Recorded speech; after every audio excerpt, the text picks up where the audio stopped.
You look at Coach Belichick. You look at him in Cleveland. Look at what he turned into. That's a fair point. You look at Mike Shanahan in Oakland. You look at what he turned into in Denver. You look at Pete Carroll.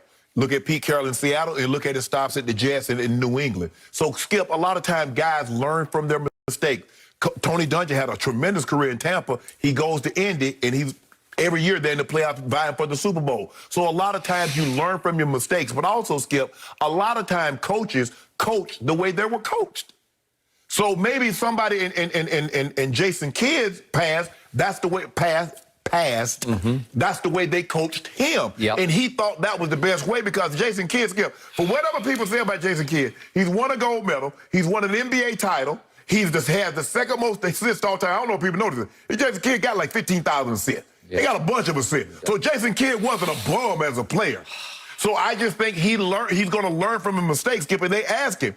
They said, what did you learn? What would you do differently in Milwaukee and in Brooklyn? Kidd said, I would relax and enjoy the growth of the team more. He also mentioned not being so hard when he delivered the message. So now, Skip, someone didn't have to tell him that he knows the mistakes that he made and to correct those mistakes. I don't think I think this is going to be good for Luka, Skip. Luka needs to be held accountable. Now, it's going to be very difficult because he hadn't been held accountable before, and he's had so much success doing it this way. So initially, he's probably going to buck. But I don't, and this style is not easy. If you've had someone else, I think, and I tell people this all the time, Skip, the greatest thing that happened to me in my NFL career is that when I went to Denver, I had Dan Reeves as a coach. Because Dan Reeves was old school and he was hard as hell. And you know, I knew him very well when he was Tom Landry's #1 assistant. And Tom Landry was hard. Correct. So everything that Tom did, Coach Landry was his coach. He assisted under Coach Landry. And Dan played at South Carolina. And it was old school, tough football. So he brought that style. Now, in college, Skip, you know, you young, you practicing 3 hours, you don't even think anything about it. And maybe once I got to the league, it wasn't that the practice was hard, but I saw the vets complaining. Hell, I thought that's what I should do. These practicing too long. They too hard. But it prepared me for anything that could come. So if you weren't brought up in that system, it's like Coach Coughlin. Guys at Jacksonville, Skip, they got drafted there. That was what they knew. When he went to the Giants, they're like, what the hell is this? Because they had Jim Fossil. Rest your soul, Jim. He was my offensive coordinator, Fossil was. But Skip, look, I believe he's learned his lessons. I believe he's learned from his mistakes. I think he'll be a better coach for it. And I think, you know, he toughened Giannis up some. That everybody's not going to like every coach. There are going to be a lot of players that love Coach Belichick. Coach Belichick got a lot of players some rings, but everybody's not going to like his coaching style. And that's okay.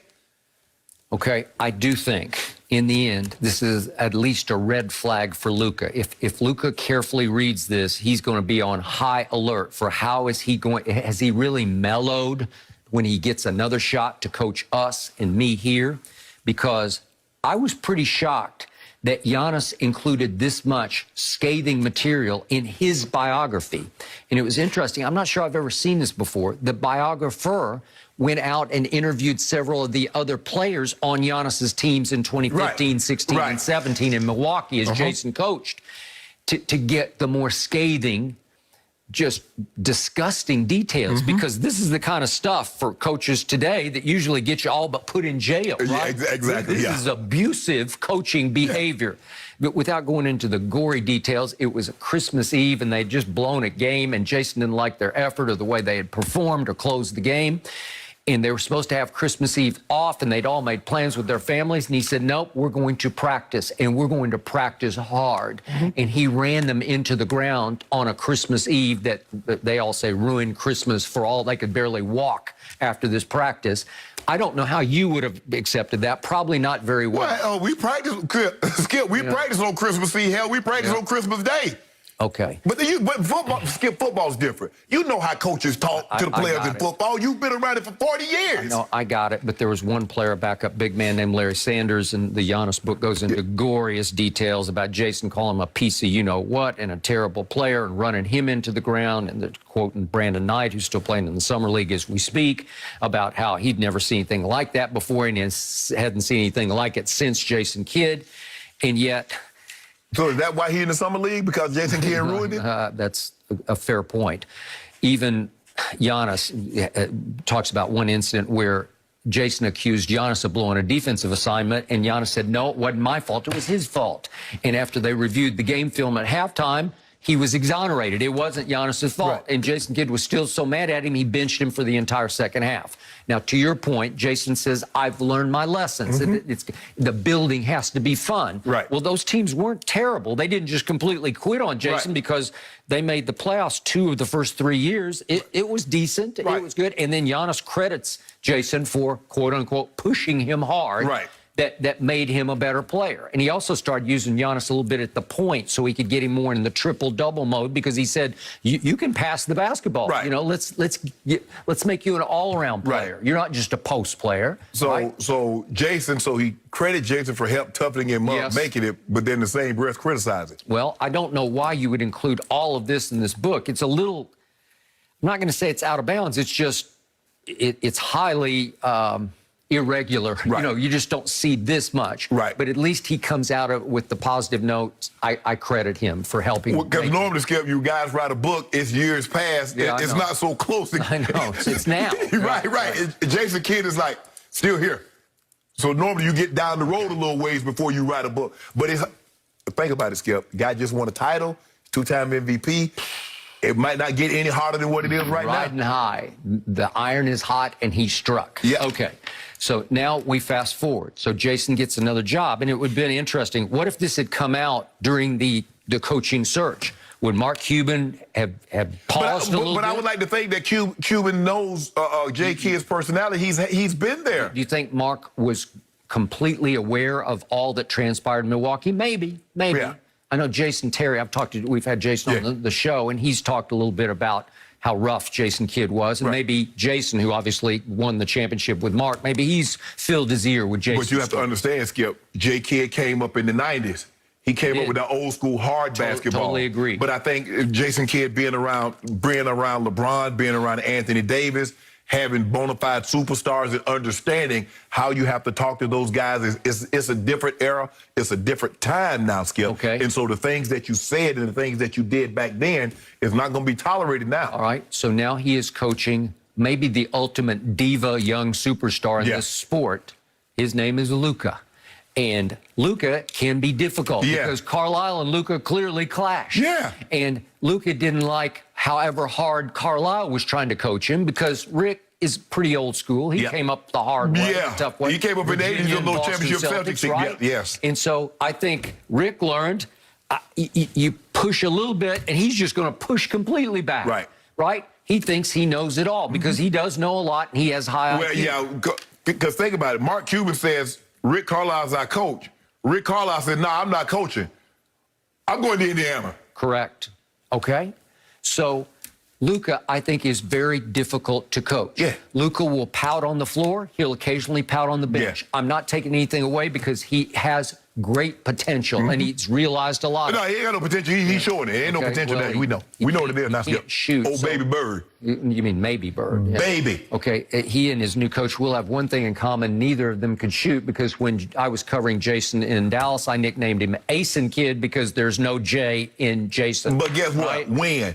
Jason Kidd won. Yep, he did win. He didn't win in Dallas, but he won. Yeah, he won in Dallas. He won a championship with Dallas. He came back with dirt. No, when they came back. When he came back with dirt. I'm talking about when I was covering him early. Right, no. He was Rookie of the Year. He and Grant Hill, the only time they've been co-Rookie of the Year. Yeah. Remember, Skip, he led that New Jersey team. He did. They got to the final. The Brooklyn He's a winner by nature. I agree. So listen to him. Yeah. You know what he's talking about. Okay, well, he does. But do you really think Luka's going to carefully listen to him and absorb and accept everything that he tries to coach and teach? Because I don't think so. Well, Luka, you want to win?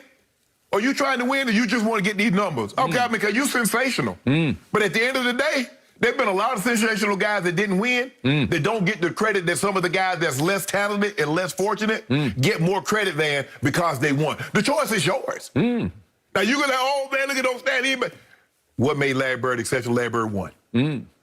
All I know is that Luka in 7 fourth quarters against the Clippers in the first round this year made 30-something% of his fourth quarter shots. That's horrible. So can Jason Kidd correct that? I don't know. Can you teach that? He's going to need some help. Yeah. But the first thing they need to do is get rid of Porzingis. Okay. Well, okay, so the first time around that they lost the Clippers in the bubble, All I heard was, well, Porzingis was hurt. And now you're telling me that Porzingis was healthy, but he was a liability. Well, he was pouting. Oh. I mean, you read the stories. He pouting. He don't like Luka getting all the shine. He want to shoot. Well, he didn't get to shoot. His shots fell off by 6 from the regular season to How many did it fell by? 6 shots Should have fell by 8 to 10. Really? Yeah, because he wasn't doing no with the shots that he did have. He literally got sent to the corner because he would just go stand in the corner and say, tell me when this possession is over, and I'll go down there and try to I mean, we had to put Boban in there. Yeah. We had to put Big Bobby in there. Oh, so they became a we for you. They had to put Bobby in there because Porzingis out there 7-3. And he act like he Dame Lillard. I wonder if Jason could be the difference in getting a 2-0 lead and a 30-11 lead on a Friday night game 3 at home. Maybe Jason Kidd can show them how to close that deal. Well, I want to know who had that 3-1 lead. Against the Nuggets. Up 19, 16, and 12. Okay. Who did that? Well, they had a different coach this time. Oh, that is the coach. Well, they did have a different coach, and what happened? It dies the coach. They came from 2-0 down, and then they were 3-2 down going back to Dallas, and they came back and won it in 7. Ty Lue? And then what happened? They let him close out Chris. 36 years old. Wash him. Kawhi was hurt. Washing him. I want to move on. Remember that old wash Even boy? Shannon Sharp said if Kawhi had not been hurt, Clippers in NBA Finals. Shannon said that on television. I don't know. You probably didn't have the old, but you remember those old wash scrubbing boys. I know you remember Skip Bayless. They had a lot of them in Oklahoma. Yeah, they did. My grandma, and my great grandma had one. So I know that's what closeout Chris did to your team. Did it to him That's what he with did. no Kawhi. It's pretty easy to do.